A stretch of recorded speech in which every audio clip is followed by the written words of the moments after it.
Il était une fois un jeune garçon nommé Koji.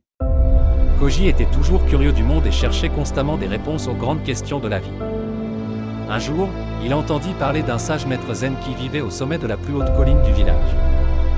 Déterminé à apprendre de ce maître, Koji gravit la colline et trouva le temple zen où le maître vivait. Les yeux pleins d'espoir et le cœur battant, Koji s'approcha du maître et demanda « Maître, comment puis-je trouver le zen ?»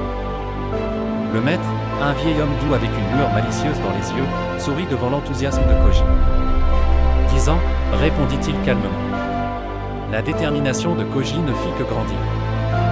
Mais si je travaille encore plus dur, maître, combien de temps cela me prendrait-il pour trouver le zen alors? Le maître fit une pause un moment avant de répondre, 20 ans. Koji, bien que confus, resta déterminé. Maître, que se passerait-il si je me consacre entièrement à la pratique? Combien de temps cela prendrait-il alors? Avec un hochement de tête plein de sagesse, le maître répondit, 30 ans. L'esprit de Koji se troubla, et il ne put s'empêcher d'exprimer sa confusion. Maître, je ne comprends pas. Plus je promets de travailler dur, plus cela semble prendre de temps. Pourquoi cela? Le maître regarda Koji avec un sourire sombre.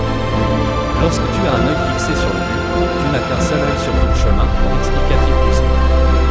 Koji réfléchit un moment aux paroles du maître, réalisant la sagesse cachée en elle. Il comprit que se concentrer uniquement sur le résultat final ne le mènerait pas à une véritable compréhension. Au lieu de cela, il devait embrasser le voyage lui-même, avec tous ses hauts et ses bas. Imagine que tu escalades un arbre très haut, continua le maître. Ton objectif est d'atteindre le sommet pour attraper le fruit mûr et juteux qui t'attend là-haut. Mais si tu continues à regarder vers le haut, en pensant à quel point ce fruit sera délicieux lorsque tu l'atteindras, tu risques de perdre l'équilibre et de tomber. Au lieu de cela, concentre-toi sur chaque pas que tu fais en grimpant. Fais attention à l'endroit où tu poses tes mains et tes pieds, ressens l'écorce rugueuse sous tes doigts et respire l'air frais autour de toi. Apprécie le processus de l'escalade, sachant qu'à chaque pas, tu te rapproches de ton but. Dans la vie, c'est comme grimper à cet arbre, dit le maître. Si tu te concentres trop sur la récompense à la fin, tu risques de passer à côté du voyage lui-même. Alors, que tu apprennes quelque chose de nouveau, que tu pratiques une compétence ou que tu travailles vers un objectif, souviens-toi de te concentrer sur l'effort que tu fais en cours de route. Apprécie le processus, apprends de lui, et célèbre chaque pas en avant que tu fais, car parfois, la véritable récompense réside dans l'effort lui-même.